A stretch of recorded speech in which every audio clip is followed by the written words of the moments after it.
Right, so the way I put beads on is obviously pin it up with little 40mm nails, put your level on. I sometimes put some larger nails underneath or some screws just on your DPC level, just to pin your bead, just so you can get some nails in up top. And then once I pinned it, pull all the nails out, and then you just peel back your bead a little bit and just put some little dabs in. You don't need a lot. Just get some no nails or some silicone, whichever you prefer using, and squeeze it in like that. You don't need much.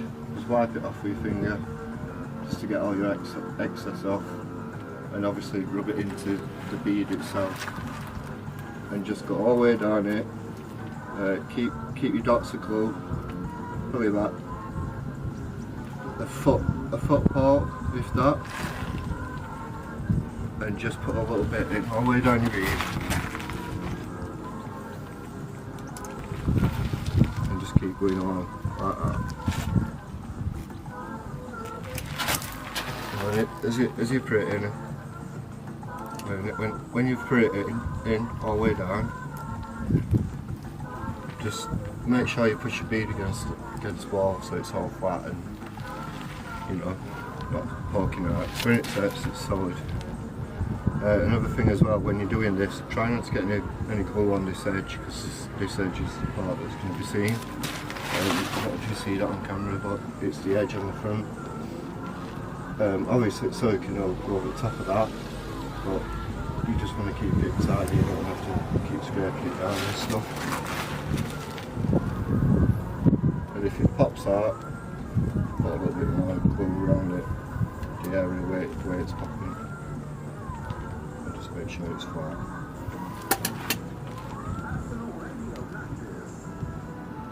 Right. And then just get your level when you're done, 6 foot level. And just double check that that's level all the way down your bead. So put your bead on, yeah, so put your level underneath your bead and just make sure that that's level all the way down and straight. There we go. Finish off on your bead and just keep going all the way down.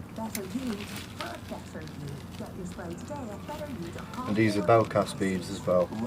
The person who did it before, he's put just stop beads, which is not the right way of doing things, but you know, you can do it as long as it's got a tilt on it to get away, the water to get away, but you're better off just getting some bell cast beads. And as you can see, bell cast beads are here, and I'll show you the difference between the stop bead and a bell cast bead. Can you see it different? So it's got a lip on it and it's got like a kind of slope, so when this goes on your bottom, water will leak down front and it'll come down front like that, and it'll just drop off, whereas with a stop bead, water will just come and just hang there and it can go behind, sometimes up a little bit, but it'll sort of hang below there on the DPC level and cause internal damp problems. So you're better off just using your bell cast beads on all your bottoms all the way through. If you did use the stop bead for your bottom, you just need to make sure that you create that angle, but it's not the correct way of doing things, just to let you know. Anyway, on to the next step.